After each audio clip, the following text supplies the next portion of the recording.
প্রিয় দর্শক, আপনারা যে যেখান থেকে দেশ রূপান্তর লাইভে যুক্ত আছেন আপনাদেরকে সকলকে স্বাগত জানাচ্ছি। আমরা আপনাদের সাথে সরাসরি যুক্ত আছি দেশ রূপান্তর লাইভ থেকে এবং রাজধানী মিরপুর থেকে। আপনাদেরকে একটি বিষয় জানাতে চাই, আসছে যে ত্রয়োদশ জাতীয় সংসদ নির্বাচন রয়েছে এবং একই সাথে গণভোট অনুষ্ঠিত হয়েছে। সেই গণভোট এবং সংসদের নির্বাচন তা ইতিমধ্যে শেষ হয়েছে বিকাল 4:30টার মধ্যে এবং কেন্দ্রে কেন্দ্রে সারা দেশে তার ভোট গ্রহণ গণনা প্রক্রিয়া চলছে। আমরা ইতিমধ্যে জানার চেষ্টা করেছি।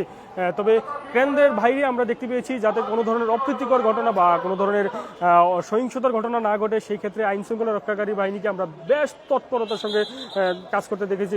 বাংলাদেশ বিজেপি এবং কিছুক্ষণ পর পর সেনাবাহিনী সহ বিজেপির কিছুক্ষণ পর পর তারা কেন্দ্রের বাইরে থেকে তারা প্রতিটি কেন্দ্রের বাইরে থেকে হচ্ছে ঢাকার যে কেন্দ্রগুলো রয়েছে সেই কেন্দ্রগুলোকে আমরা দেখতে পেয়েছি তারা টহল দিচ্ছে কিছুক্ষণ পর পর।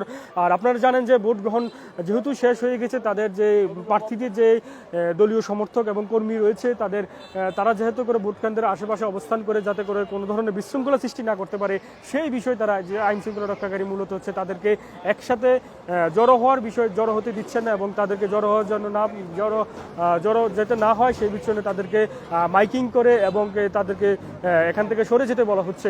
আপনাদেরকে একটু সরাসরি দেখানোর চেষ্টা করছি। এই যেহেতু ঢাকা শহর একটু তার যে আশেপাশে যে ভোট কেন্দ্রগুলো রয়েছে তার প্রচুর পরিমাণ যে কিছু গলি থাকে, সেই গলিতেও কিন্তু কেন্দ্রের নেতা প্রার্থীদের নেতাকর্মীরা অবস্থান করে। যেহেতু এই অবস্থান করে যাতে ভোট ফলাফল শেষে যাতে সময় যাতে কোনো ধরনের বিশৃঙ্খলা তৈরি করতে না পারে এবং রাস্তায় আইন শৃঙ্খলা রক্ষাকারী বাহিনী রাস্তায় যাতে কোনো ধরনের অবস্থান করে বা বিশৃঙ্খলা বা অবস্থান করতে না পারেন বা একসাথে যাতে অনেকগুলো যেখানে জটলা দেখছেন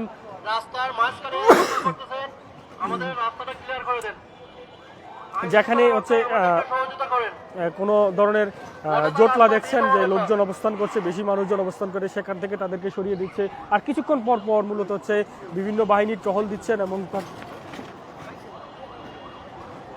আপনাদেরকে একটি দেখাচ্ছি যে এই মাত্র একটি মিরপুরের যে সড়কটি রয়েছে ভোট কেন্দ্রে তারা আমরা জানেন যে বিজেপির একটি টহল রয়েছে। সেই টহল টিম ইতিমধ্যে যাচ্ছে যাতে কোনো আমরা সরাসরি দেখানোর চেষ্টা করছি দেশ রূপান্তরের লাইভে। আপনারা দেখতে পাচ্ছেন যে মোটর সাইকেলে করে এই টিম বিজেপির যে একটি টহল টিম তারা যাচ্ছে এবং তারা পরিদর্শন করে যাচ্ছে যাতে কোনো ধরনের অপ্রীতিকর ঘটনা না ঘটে এবং বিশৃঙ্খলা না ঘটে। তারা মূলত হচ্ছে এখানকার যে বিজেপি সদস্যরা রয়েছে তারা আমাদেরকে জানিয়েছেন ভোট কেন্দ্রের আশেপাশে কোনো ধরনের সহিংসতা, যেহেতু ভোট গ্রহণ ইতিমধ্যে শেষ হয়েছে, যাতে কোনো ধরনের সহিংসতা না ঘটে সেই বিষয়ে তারা আমাদেরকে তথ্য দিয়ে আসছিল। তারা আমাদেরকে বলে আসছিল ভোট গ্রহণ শেষ হলো, কিন্তু ভোট গ্রহণের পরবর্তীতে যাতে কোনো ধরনের বিশৃঙ্খলা তৈরি না হয় বা কোনো ধরনের অপ্রীতিকর ঘটনা না ঘটে, কোনো ধরনের যেহেতু একটা শান্তিপূর্ণভাবে ভোট গ্রহণ ইতিমধ্যে শেষ হয়েছে, তার পরবর্তীতে যেহেতু কোনো সহিংসতা রূপ নেয় সেই বিষয়ে আইন শৃঙ্খলা রক্ষার্থে তারা কাজ করে যাবে বলে গণমাধ্যমকে জানিয়েছেন এবং তারা বেশ তৎপরতার সঙ্গে কাজ করে যাচ্ছেন এবং তারা বলছেন যে জনগণকে নিরাপত্তা দেওয়ার জন্য তারা আরও প্রয়োজন হলেছে তারা আরও অধিক পরিমাণ বাড়াবেন এবং অধিক পরিমাণ সময় নিয়ে তারা কাজ করবেন। তবে একটি বিষয় লক্ষ্য রাখতে চাই, আমরা ভোটকে কেন্দ্র করে যে ধরনের সহিংসতা দেখতে পাই এবার কিন্তু তেমন ধরনের কোনো সহিংসতা আমরা লক্ষ্য করতে পারি না। আমরা একটু দেখানোর চেষ্টা করছি যে সেনাবাহিনীর একটি টহল টিম যাচ্ছে আমাদের যে প্রতি কিছুক্ষণ পর পর মূলত হচ্ছে রাজধানী সড়ক জুড়ে হচ্ছে সেনাবাহিনী বিজিবি এবং পুলিশ সদস্যরা কিছুক্ষণ পর পর টহল দিয়ে যাচ্ছে এবং ভোট কেন্দ্রের আশপাশে যাতে কোনো ধরনের অপ্রীতিকর ঘটনা না ঘটে সেই বিষয়ে তারা লক্ষ্য রাখছে। দর্শক, আইন শৃঙ্খলা রক্ষার্থে বলতে যদি আমরা বলি সারাদিনের মতন এখনও ভোট গ্রহণের পরও যাতে কোনো ধরনের বিশৃঙ্খলা ভোট খুবই শান্ত পরিবেশ রয়েছে আইন শৃঙ্খলায়। তবে এবার ভোট গ্রহণ প্রক্রিয়া ইতিমধ্যে ভোট গ্রহণে শেষ হয়েছে এবং তার গণনা চলছে।